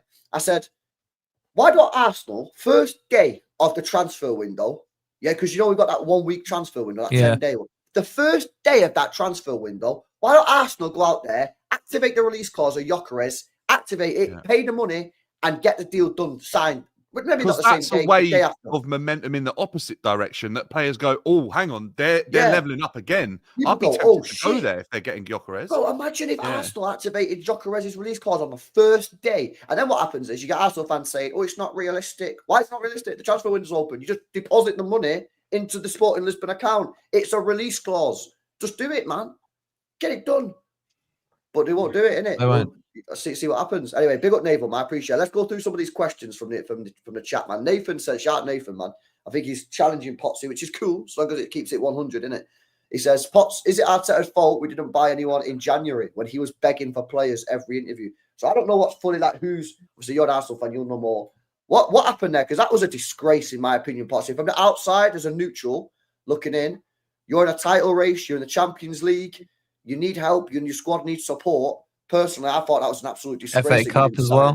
FA Cup. Yeah, you stood. What happened there, bro? Whose fault is that? Is that Arteta? Is that the board? Was there no money? Like, what's going on? No, it's not one individual's fault. It's the club's fault. However, in 2022, Mikel Arteta went up to the board and said, "Get rid of this geezer." Yeah, but mate, he's your top scorer. He scores all your goals. Don't care. I have the final say. I want him out. So why did he not go up in January and say, "Well, I want the final say on this striker coming in, mate"? Because look at the state of us. And if he ain't got the power, then sorry, man, you got to do your job better, haven't you? Yeah, Ollie Watkins apparently was rumoured. Well, did he not want Ollie Watkins? Because to be fair, Ollie Watkins would have probably come in and done a hell of a lot better than playing your central midfielder up front. Yeah, so for me, I do blame Arteta as much as I do blame the board, and I do blame the ownership. For me, I think it's a disgrace that we haven't signed a striker in 5 years. Forget January. I don't know how you can believe that in the last 5 years, it's been more important to buy 17 left backs, 16 goalkeepers, some midfield and defenders galore, and then not look at your front man. It is absolutely shambolic that we gave Eddie Nketiah the number 14 shirt and 100k a week to try and lead the line in a title race when he can't get a game for Palace and score for Palace. So that is on him, man. We went into a title race with Rob Holden at centre half, who now is on loan at Sheffield United, I believe. So I'm sorry, man. Mikel Arteta is 100% to blame. Can you bring that up, LB? What Grim just put in the chat, because I hear a lot of this shit from Arsenal fans. Who, bro? About Grim, I think his name was. Oh, Grim. There you go. Yeah, the board was not right. It was right not to spend in January because Bert's is coming in and taking control. Yeah. Does that? Potts, I'd love your opinion on this. Does football stop? Like, while someone's not in control. What's your take on it? I hear this a lot from Arsenal fans. Apparently, mate. I don't know what we did before sporting directors. How did we run our clubs without sporting directors? This is just an excuse This is an excuse to try and paper over how much of a shambles we are, and this is showing incompetence. And people are now starting to go, well, there's no point bringing one in now, is there? We've got Bert coming in the summer. Come on, man. All right, I'll tell you what. What happens with him then? Do we give Bert 5 years? Do we give him a process? Do we give him a dog to play with? What happens with him? Like, what? Do you know what I mean? Like, just, mate, it's about winning now. I'm none of this crap waiting. I've done waiting. I've done 21 years of that. Yeah, I've waited 5 now for a trophy. I won't wait any longer. Just go and bring in the players. You're right, by the way, LB. Go and release. If we're Zubamendi's done to Arsenal, we should be getting him in on the first day then, because he's got a release clause. Release it, get him done. Gyökeres, release clause, get it done. Nico Williams, if that's the guy we want, not that I'm a fan, but if that's the guy we want, release clause, get it done. Those 3 can be done within the first week. So we've got release clause, mate. All you got to do is activate them and then get the player to agree the wages. Done. But we won't. We'll fucking diddy and daddy around because it took us 8 weeks to buy Marino, 7 weeks to buy Calafiori. 2 easy signings you could have got over the line, by the way. And I know that was Edu and co previously, but I look at it now and I think, Andrea Burton is a very, very good appointment, right? My big issue is I'll be interested to see if he stays past the year. If he walks out, then it's the ownership and Arteta are literally the biggest voices at the club, and he doesn't have one. I hope they look towards him more than they do Mikel Arteta. Yeah, yes, it's not an excuse. Arteta was trusted with transfers. He failed to recruit well. Berta as a yeah, but hang on a minute. Then it was Arteta's fault, or the recruitment. But wait a second. Exactly. This makes literally no sense. So is what this guy's saying? Is what Grim's saying? Because I don't want to misinterpret what he's saying. Is he saying that basically because they didn't have a sporting director, they just put the transfers on hold because he waited for Berta? Because that's what he's saying. But we haven't had any transfers. Well, couldn't you just do something? I know this might be a bit bad. Could you not ring Berta up and go, I know you've not officially started, bro, but the transfer window's open. Who do you want us to sign? LB, we took Edu. Edu's been Edu's under 6 months. Sorry, Dan. Edu's under a 6-month gardening leave. He's been fucking working with Marinaka's group for the last 6 months. Right? Yeah, but I don't know if Arsenal had him lined up yet because the way Potts said that they were. I don't think they knew who they were getting, so they didn't know who to pick up the phone to, and they were so petrified that they might spend money on someone that could be another player that doesn't get to the level that he should have done, or there's an injury history or whatever. I think that's what they were worried about doing. Well, Dan, to counter that, we sorted Edu out in August. I think it was August, September time. Yeah, but so again, it shows more incompetency that it's taken them till past January to sort it out. Maybe they don't work in that way, and maybe their due diligence process was sort of still ongoing at that point. Yeah, but Edu wasn't a shock. Edu leaving wasn't a shock. Dan will tell you that he talks about it for like 9 months before that. Wolfie, I understand that, but with what Potsy said about how Arsenal work as a football club, they probably were well aware that he was leaving, but might not have started the due diligence process until he'd left. That's probably what happened. Then they probably thought, January's here. They probably spoke to Arteta. Arteta said, I'll have a look around if I can find the time to do it because I do think we need someone. He suggested potentially Watkins, and they said, how much? And he said 65 million. They went, no. Because wasn't that the story at the time that he was just... Do you not think, though, that, Dan, that stinks of very amateurish management of that? Because I see. Do you know what it stinks of? It stinks of a team. It stinks of a club that don't have winning as their be all and end all. Like it absolutely isn't the main focus at the club, and that's what I think it stinks of. And they're I think interested in making money. Like, and this is when you say you're interested in making money, all owners are, right? But the best way to make money is to win. Yeah. You can go and do your priority. You can sell your stuff, but their priority is not to win trophies. It is to make money. And that is why merch dropped literally 2 days ago. And that's why the new kit will come out in the Newcastle at home game. And the club shop will be booming. I'm going to actually video that, by the way, just to prove it. Because that will be happening. Yeah. Everyone will be in there getting their new shirt, putting it on. Oh, my God, spent £100 on this. That's what you're going to release a new shirt before the season's even fucking finished. Mate. No, that's not. No, but to be fair, that always happens. Your last home game, unless you're not going to a new sponsor. So for us, our merch won't drop in about August, I think, or July, because we're changing our kit sponsor. But normally, if you have the same kit sponsor the next year, Dan's right. Normally, you wear it the last home game of the season. I think most our last 2 kits have come literally the day before we kicked the ball in the Premier League, man. Yeah, do you know why, Wolfie? Because your club sat there focused on trying to get results instead of worrying about when the merch needs to go out. The priority is football. But these other clubs, they're businesses now, and their merch has to be pumped out like they're a fashion line because they need to keep people hooked to keep buying merch. I was on the stream yesterday with Will, a Real Madrid fan, and he was saying yesterday was the battle of the fire merch, man. He goes, because PSG and Arsenal do the best merch, man. It was the merch derby yesterday, man. That's actually true. If Chelsea get Champions League, though, the Jordan link is rumoured, so... We might out of the whole of this panel, right? I could have the worst season out of everyone on this panel. Nah, I think you already have, mate. I think you already have. I think having that result against Madrid, Dan, is like is still something to Yeah, have. but if you win that conference crap, I know it's crap. Nah, but you mate, I actually would have won a rather trophy. beaten Real Madrid. I think I would have rather beaten Real Madrid. Oh, shut up, man. I'm not lying. I'll take the trophy. I I'll take the respect you, trophy, you know. 100%. I respect you so much, Dan. What? Look, there's a game against Djurgården tonight, yeah, in a semi-final. There's so many tickets on the exchange. People aren't bothered. And people Are you bothered going, in Dan? the semi-final. They're cool. Are you gonna Jewel go? Garden. No, Yeah, Gnome Garden. Garden Gnomes or Do you something. know what- isn't it? yeah, Dan, no, right? I am, but it's just. Potts, I agree with you. And Dan literally said it himself, and he's a Chelsea fan. I agree with you, everyone but them, because obviously City win the FA Cup.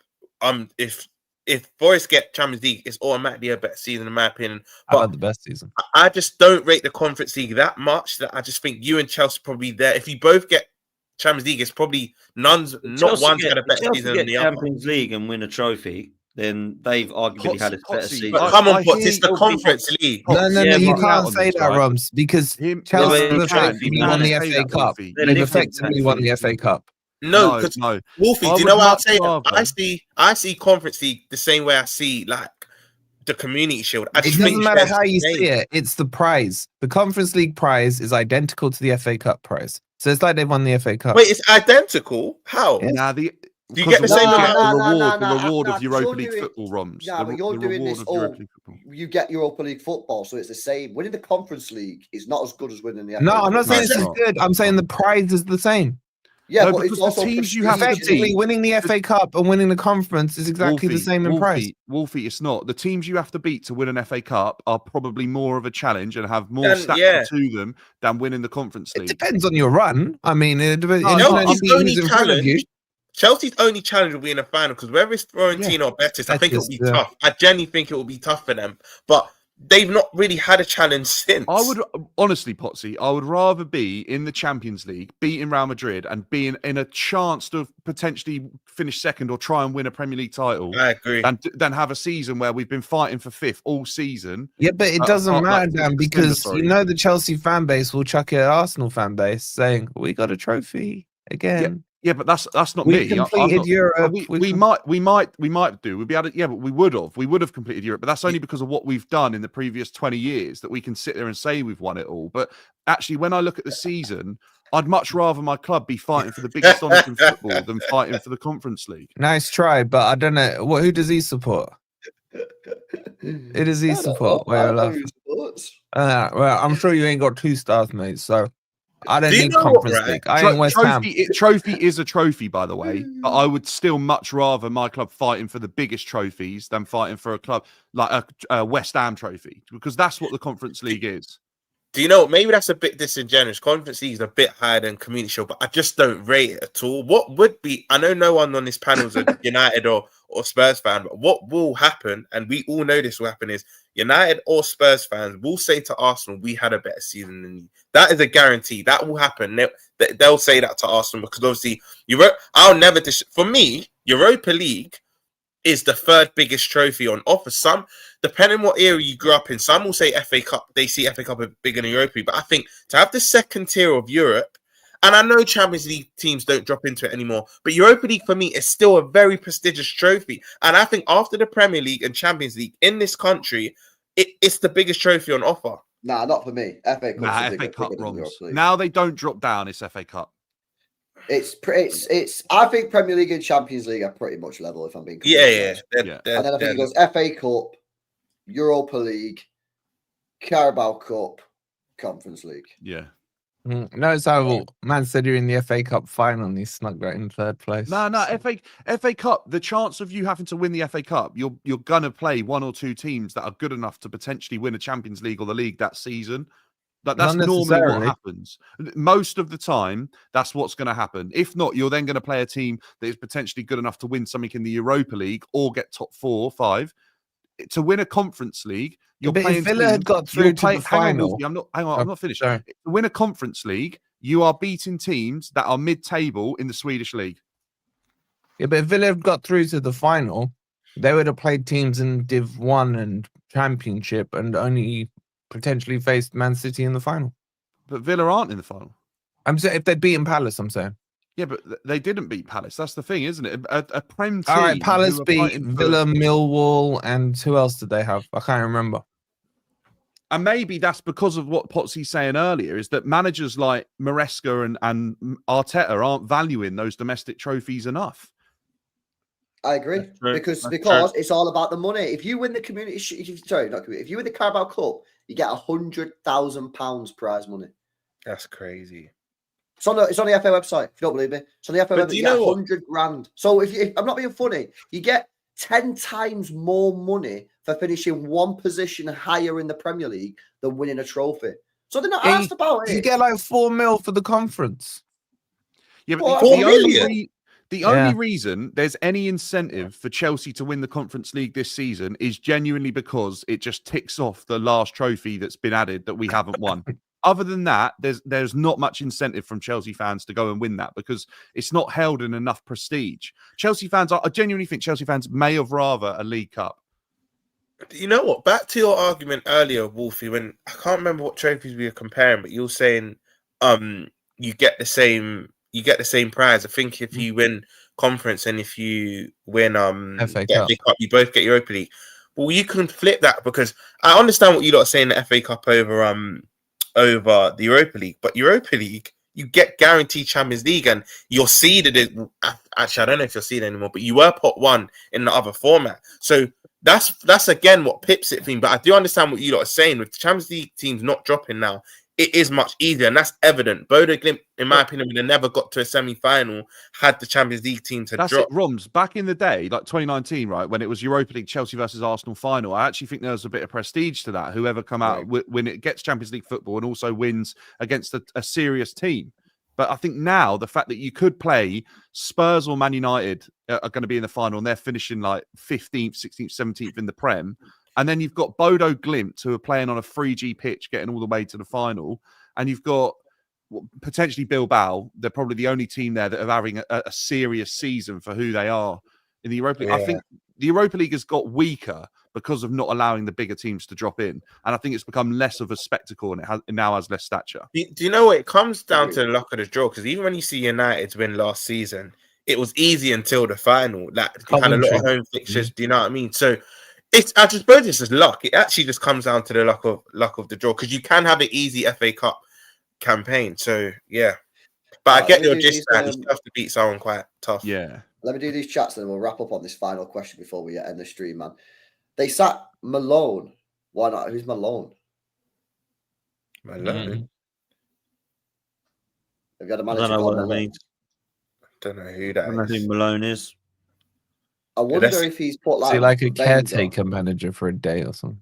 Yeah, was he like or maybe he got auto-corrected. Maybe he typed he's a basketball coach. That's what they're saying in the chat. Oh, no, sorry. Oh, the NBA stuff. Yeah. The Kroenke sacked. That must have been his name. I don't watch basketball. The Denver Nuggets guy, they sacked him. Yeah, they did. They got rid of him. Recently. They won 2 years ago or last year and they got rid of him. Yeah. So maybe the Kroenkes have brought in Berta to put pressure on Arteta. That's what some of the fan base believe. And I hope that's the case. I just don't know that I believe it. First, thank God for the Americans in the chat, otherwise we would have no idea what that was about.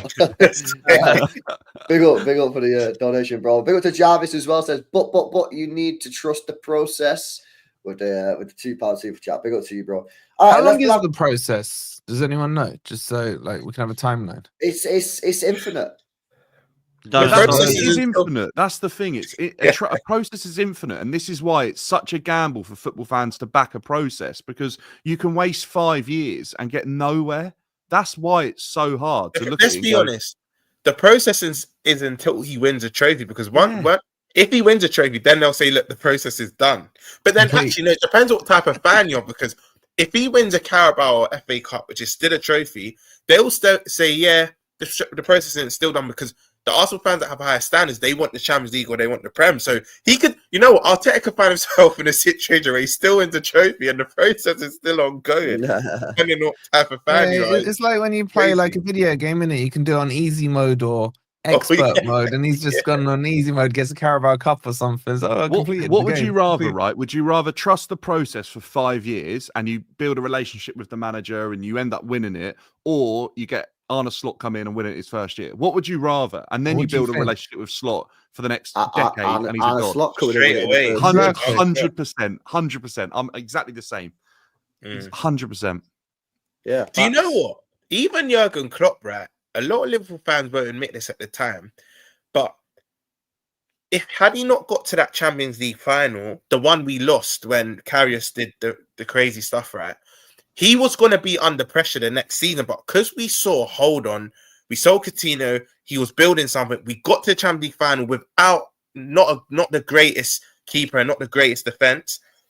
We knew, look, there's something building, and he goes and wins it the next year. But had he not won it the year he won it against Spurs, we wouldn't have sacked him or anything, but he would have come under a lot of pressure. So I think it's the former what you said, Dan. I feel like you'd rather just your manager win something straight away, then build that relationship. And you know what, Rums, like I said a little bit earlier, like it's even if they don't win something, do enough that you can see the progress and get a bit of hurt and want it more and believe in the manager. Like they have to give you a buy-in. If they don't ever give you the buy-in, I think it becomes really difficult. And Arteta did it kind of, didn't he, with the FA Cup? But he did. He did two cup finals in his first season. I know he didn't win any of them, but there was still a buy-in of hope, isn't it? Yeah. A buy-in of evidence that this guy could get us there again.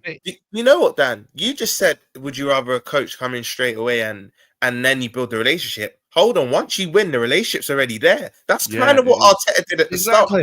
That relationship was built off his FA Cup. They were like, hold on, he's coming first 6 months, won the FA Cup. We love you already. You were the captain and won the FA Cup. So you get that relationship automatically by winning the trophy. So it's not just that. It's like what I got when it was like when I was Cooper out. It was like, all right, what if the next person comes in as worse than Cooper? I'm like, fucking sack him. I don't care. Do you know what I mean? I don't get this narrative that the next person has to be the right person. Like you take a risk. All you know at the moment, like when I was Cooper out, is that Cooper's not the person to take us forward. It's time to move on. You get the fan base that gets scared. Yeah, but what if it's worse? Fucking move on again. And this is why I always respected Roman under Chelsea. I know Chelsea fans wanted stability and they wanted sustained success, but whenever he would sack, they would still win, and that's why I never really had a problem with it. But you speak to Chelsea fans like Dan, they're like, we wanted to consistently be there. 1 year we would drop off, the next year we'll be back, but they were winning trophies regularly. So I agree with you, Wolfie. If there's a formula that keeps working for you, stick by it. Spot on. All right, big up to Naval, man, with a final super chat today. Appreciate the donations, man. He says, no, I'll take it because we'll be the first ever club to win everything. Arsenal fans can't afford to say this comp, that comp when you ain't done it.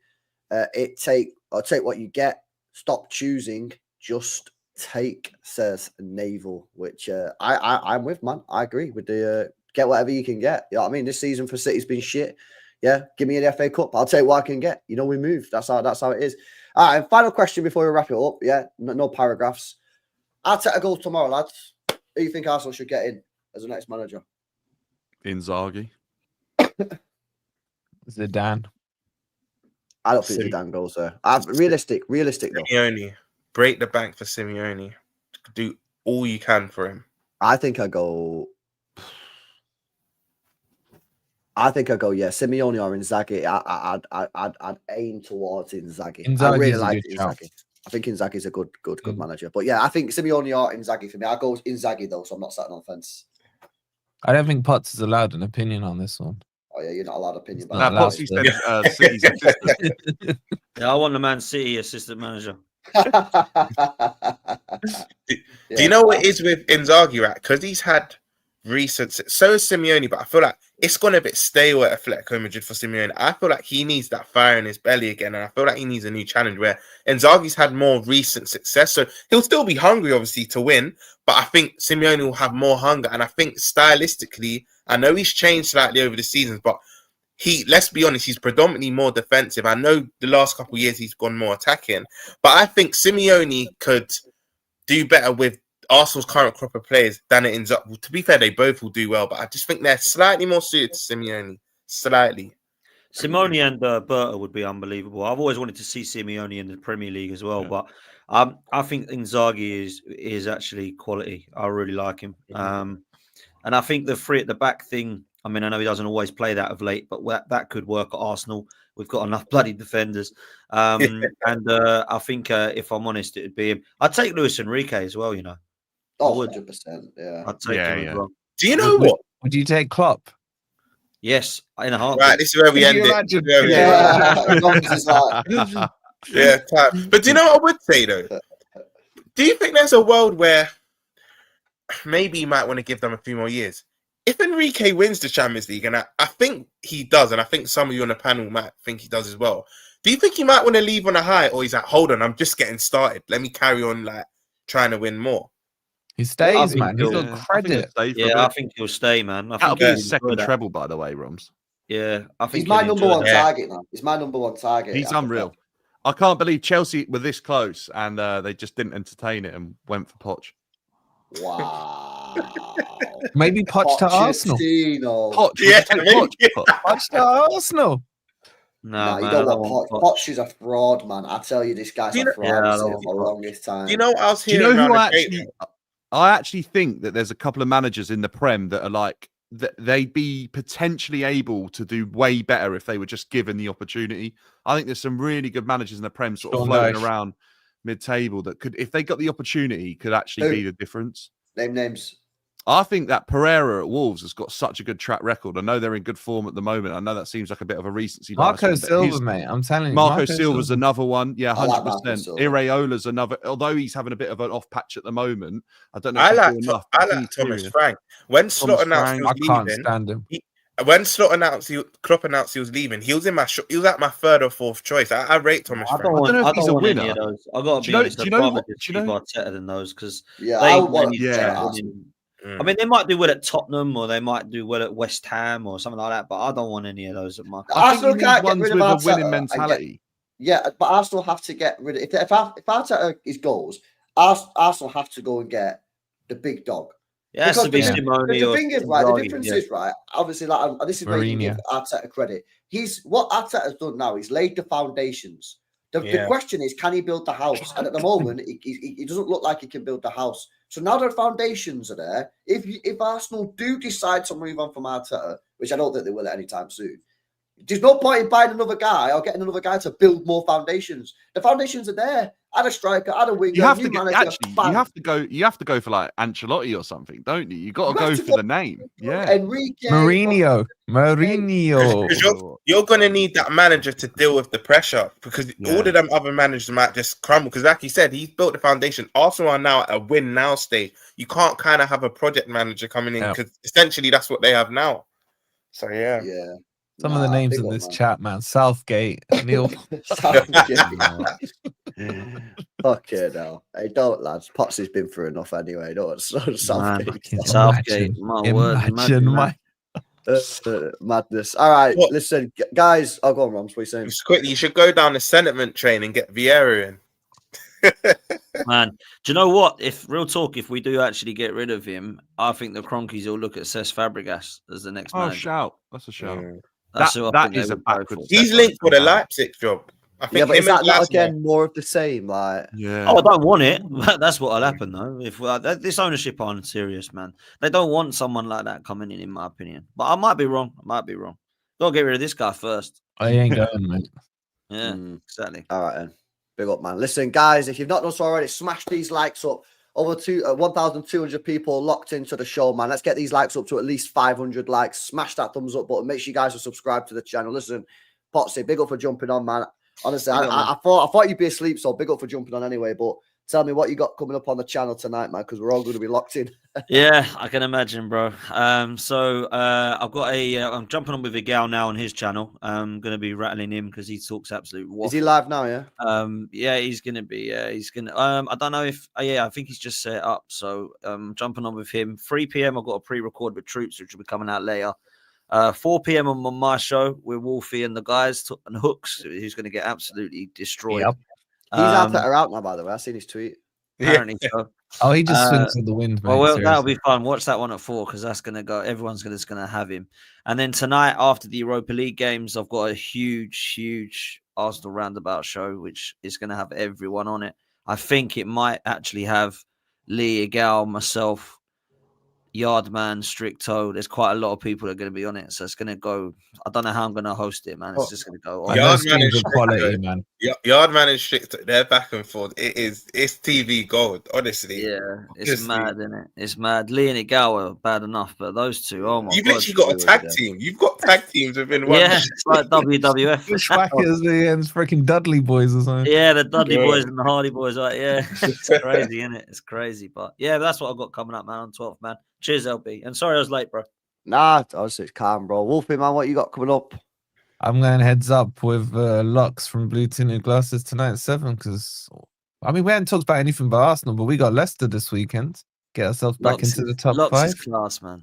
Yeah, so Lux is going to tell me why Forest have bottled it, and I'm going to remind him to say hi to Derby next season. So yeah, it's at 7 tonight, and I'm on Potts at 4, Terry at 5.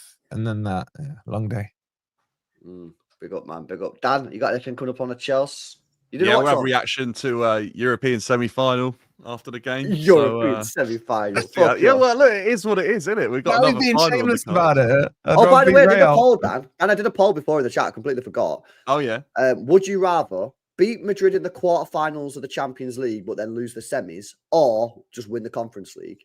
68% of people in the chat would rather win the Conference League. Only they're winding Potsy up, man. They're winding Potsy up. I'm not having that. No. You can't cap, yeah? No way. I'd much rather my club be fighting for the serious top trophies in football than fighting for the Conference League. Participation trophy, yeah. All right. Okay, so we got the match reaction tonight coming up on Dan's channel. Yeah. Well, we're 4-1 up on aggregate, so should be pretty much easy going for that one. What a joke. That's what I mean. Honestly, you know what they should have done? They should have made Chelsea play that whole tournament with 10 men. Yeah. Just you know when you do like, it needs to be a handicap. You do handicap bet. There needed to be a handicap. You're just like on FIFA, when you score a goal, you have to have a man taken off. Yeah. Like every time you score a goal, man comes. That would have been quite fun. They should do that, you know. Yeah, no, mad. All right, and big up and Roms, man. What's your draft saying? Yeah, drafts come out last week. I think this week, because I wasn't there Sunday when they recorded the pod, but I think it was just rounded up last week's games. But yeah, that should be dropping at 7. Yeah, sweet. All right, man. Big up. Yeah, border league rules. I honestly should have done something with that Conference League, man, because it was just dead. Like, that's just insane. All right, and anyway, big up, man. Big up to Potsy, Wolfie, Dan, and Ron for jumping on. We do this show every Thursday at midday, so make sure you're joining it. We don't normally just focus on Arsenal, but given the facts, obviously, what happened last night, we did an Arsenal special. I might go live in a couple of hours, man. There's a bit of transfer news coming out about City, so I'm going to go eat some lunch and that. I might go live again in a bit. And then, yeah, probably will be doing some more hate alongs tonight, but I think we used all the good luck last night, lads, so I don't expect too much from Bilbao or Bodo Glimt. Anyway, smash the like, subscribe. I'll redirect you over to Igal's channel. Igal and Dan Potts are going live, and we'll catch you in the next one. Peace out.